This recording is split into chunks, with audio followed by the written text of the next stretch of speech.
day is fast approaching now. Friends, what are we doing?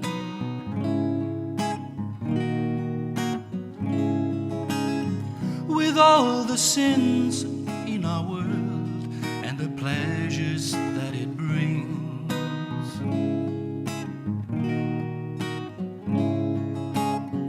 to cloud our eyes, our ears, our hearts, and blow away our mind.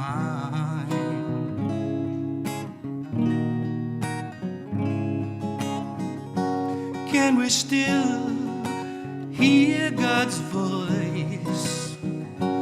Can we still feel His love? Can we still find our way home?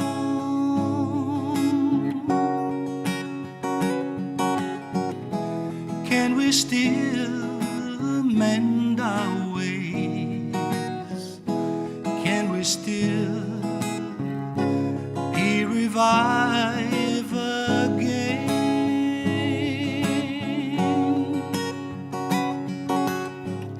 The years have passed and going fast.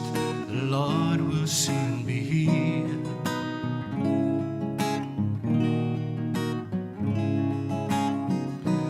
Every day and every hour, yes, time is precious now.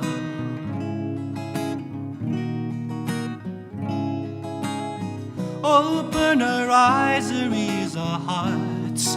Please, Jesus, heal our mind.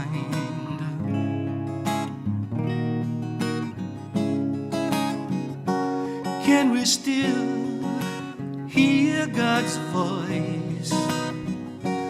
Can we still feel His love? Can we still find our way home?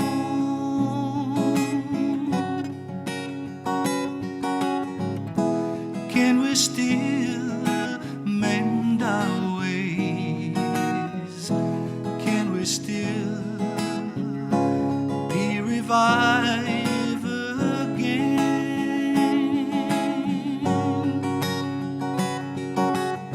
Now is the time to awake and start new life again.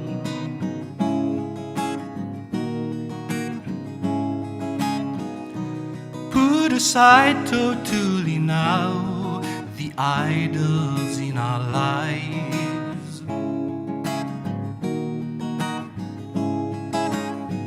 Allow the Lord to work His plan to help and save us all.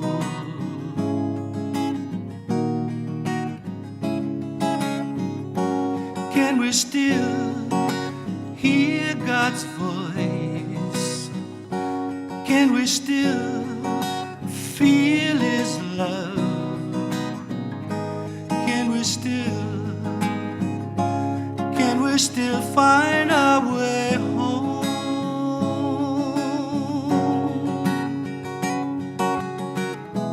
Can we still mend our ways?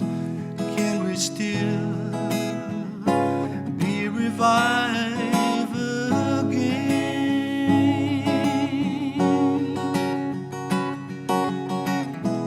Can we still mend our ways?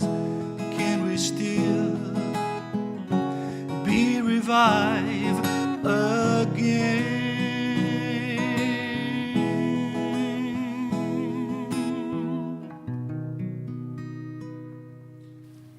What does it mean to be a Seventh-day Adventist?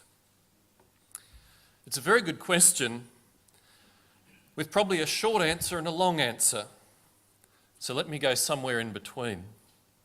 History perhaps is a good place to start. We all have ancestors that have a story to tell that contributes to making us who we are.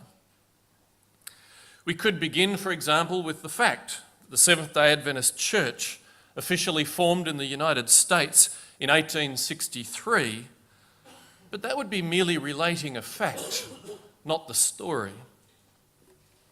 In some ways, the story of the Seventh-day Adventist Church begins in the 1800s, and yet it is probably more accurate to say that the story continues in the 1800s. In the 1800s, the United States of America was a new nation on the rise. It was a nation that was optimistic, growing, largely Christian, and the faith of its people reflected that optimism. The 1800s was also a time in which the growth of new belief structures laid the foundations for many of the systems and beliefs of the century that followed and continues into our time. It was in the middle of this century that Karl Marx and Charles Darwin wrote. It was also this era which saw the rise of new religions, new inventions, and new thinking in the fields of medicine and science. European colonialism was at its height, but its end was coming into view. In this environment of optimism, Seventh-day Adventists actually took a slightly different view of the future as they studied their Bibles. While their compatriots were often seeing a glorious future, Adventists of that time took the view that what was coming in world terms was perhaps less optimistic, as they foresaw increasing troubles for the world, trouble in the realms of politics, economics, religion, and the natural environment. You see, Seventh-day Adventists not only trace their origin to the 1800s, we trace ultimately our origin to the very beginning. In the beginning, God. We believe that the story of the Bible is the story of this world. By faith as a people, we believe that in the beginning God created the world. And since the beginning, God has always had a people. Movements of faith. People that have been given a message for a troubled world. That message is a message of hope, a message of justice and judgment. Those who walked with Jesus described it as the good news, for that's what it was, and that's what it is. It's a message that came by the prophets of old. The prophet Isaiah said, "Is not this the kind of fasting I have chosen, to loose the chains of injustice and untie the cords of the yoke, to set the oppressed free and break every yoke?" When the people of God at that time came to be focused on the ritual of religion and lost the heart of religion, God, through the prophet Hosea, said, "For I desire mercy, not sacrifice, an acknowledgement of God rather than burnt offerings." As Adventists, we believe we have been given a message of hope for a world that is full of trouble. This message of hope is the good news about God that has been carried through the ages by those who have been the followers of God. In that sense, we have been given good news to share with the world, and we would identify with all people who desire to share this message of good news with this world. The message of hope is perhaps most beautifully summed up in a passage from the book of Revelation. In Revelation chapter 14 and verse 6, it says it this way: "Then I saw another angel flying in midair, and he had the eternal gospel, the good news, to proclaim to those who live on the earth, to every nation, tribe, language, and people. He said in a loud voice, 'Fear God and give him glory, because the hour of his judgment has come. Worship him who made the heavens, the earth, the sea, and the springs of water.'" With this message of hope comes a realistic appraisal of the conditions of the world prior to the return of Jesus, to which we are looking. Sadly, the Bible describes a world prior to the coming of Jesus as a world beset by troubles. The prophet Daniel described a world where in the final period of time there would be trouble such as never was. Jesus himself said that in the last days the love of most will grow cold. He says there will be signs in the heavens. He described earthquakes, famines, wars, and rumours of wars, but said these are mere birth pains. And as those women amongst us would know that have gone through the process, when birth pains begin, there is one inevitable conclusion, and that is birth. In Jesus' terms, the birth is his coming. Other Bible writers warn the last days will be marked by economic collapse, economic injustice, of a multitude of people who falsely claim or make claims for God, or those who falsely claim they can save us. The Apostle Paul describes the days before the return of Christ, saying society will be marked by social breakdown. People will love themselves, their money, their pleasure, but not their parents, others, or the law of God, the laws of God. In the final Bible book, it describes the last days, saying the nations were angry and the time for judgment has come. And so as we look forward, we do still look forward with expectation, not fearful of what the future may bring, because the picture is that yes, there may be difficult days, but as with labour, as with the birth pains at the end of that, something good is coming. Jesus' words are remarkable in the book of Luke as he shows this contrast between fear and hope. As Adventists, we are a people of hope. This is what the book of Luke records from the mouth of Jesus. There will be signs in the sun, moon, and stars. On the earth, nations will be in anguish and perplexity at the roaring and tossing of the sea. Men will faint from terror, apprehensive of what is coming on the world, for the heavenly bodies will be shaken. And we live in a time where people are apprehensive of what is coming. But Jesus doesn't stop with the apprehension, because he points to something better, something that we can have hope in.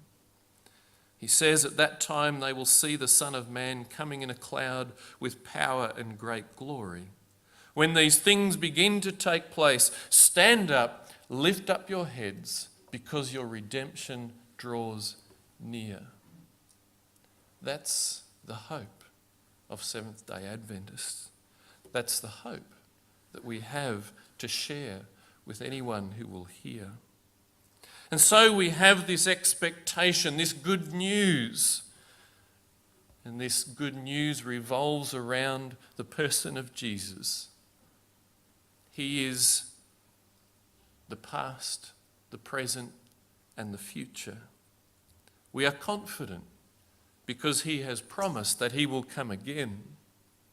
He is, as the Bible describes, he is the longed for and much anticipated bridegroom at a wedding more glorious and exciting than any that has come before. Not only is he this bridegroom longed for, but he will also come as judge. He will come to judge the earth. He will come to make right the wrongs. He will come to heal the broken. He will come to reward all people for good or for evil. Jesus comes as the one and only one who can save the world. That is our hope. There is an implication in this hope for Adventists as a people. And the implication is actually asked by one of the Bible writers, the Apostle Peter. He talks in one passage about how at the end and in the coming of Christ, the very elements will be destroyed by fire. And then he poses this question. He says to us, what kind of people ought you to be? And this is a question that we as Adventists seek to take seriously. In other words, a future hope is only real if it makes a difference to the way we live now. For Adventists, it's not about setting a date for the return of Christ. We don't know, and Christ tells us that no one knows. It's not about becoming fundamentalist reactionaries, for the Bible says, don't become easily unsettled by some prophecy, report, or letter. In a sense, there's a line that's been used in recent years by the government here in Australia, and the line is, be alert but not alarmed. And in a way, that is what we would seek as Adventists. We would seek to be ready for the coming of Christ, to live in readiness. And so we seek to live as global citizens who will be here for a lifetime, but also as citizens of God's kingdom that could be completed at any time with the coming of Jesus. Seventh-day Adventists are people with flaws and failures, but we seek to be honest, ethical, faithful, good citizens, people who love one another, who love their neighbours, and yes, even hardest of all, seek to love their enemies. We seek to be upholders of that which is good and right and just and pure. And perhaps I can sum it up best by a statement written back in the 1800s by one who was a pioneer of the Seventh-day Adventist Church. And she wrote, "The greatest want of the world is the want of men." And we understand that the men she refers to is people in general. Is the want of men, men who will not be bought or sold, men who in their inmost souls are true and honest, men who do not fear to call sin by its right name, men whose conscience is as true to duty as the needle to the pole, men who will stand for the right though the heavens fall. That is what we seek to be. And tonight we thank you for your gracious presence here. Tonight we embody the variety of God's creation from different nations with different beliefs. But as local or global neighbours, we seek to be good neighbours, people of peace. We want all to live in freedom, freedom from fear, freedom from injustice, freedom from oppression. And yet I have to confess our hope is for more than this. We also want a future where there is freedom from sickness, freedom from mourning, and freedom from death. And the picture that we find in the Bible is that a time is coming when Jesus will come again and the fulfillment of all these hopes will be a reality. The message that the Adventist movement has been given is that the fulfillment of this hope that we hold is real and it will happen. It will not come about by human hands. It will occur when God himself intervenes in the future. We believe that this will occur at the second coming of Jesus when he will come. No longer the suffering servant of his first coming, but as the glorious conquering king and judge of this universe. This challenges us to be better citizens of this world now. It challenges us as followers of Jesus, who said, "By this all people will know that you are my disciples if you love one another." And our fervent prayer and desire as a people is that this message of hope will make a sometimes dark and fearful world a better place, both now and forever.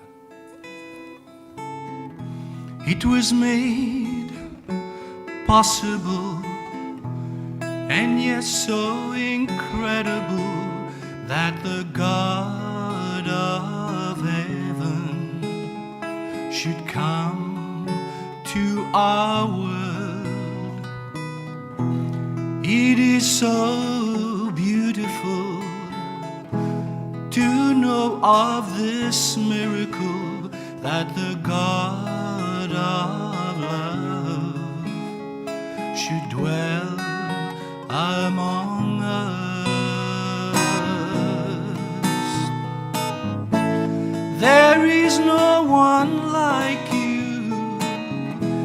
mighty just and true.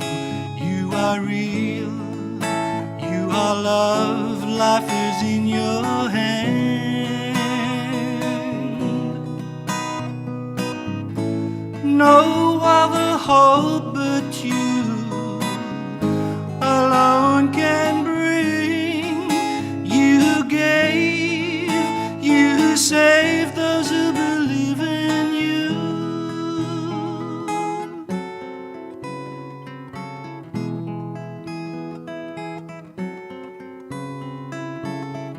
On that cross he bore our sins, gave his life that we might live.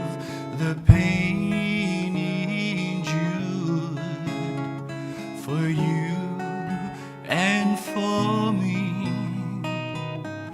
Of the blood that was shed to cleanse our lives, to set us free, that we can one day forever be with him.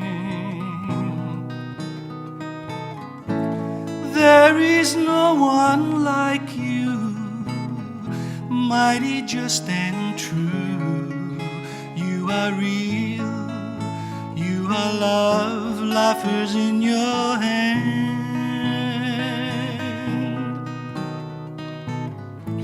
No other hope but you alone can bring. You gave, you saved those who believe in you.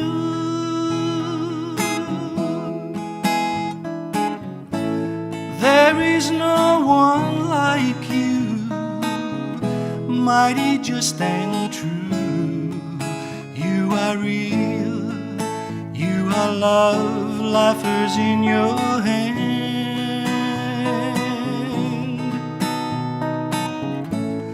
No other hope but you alone can bring. You gave, you saved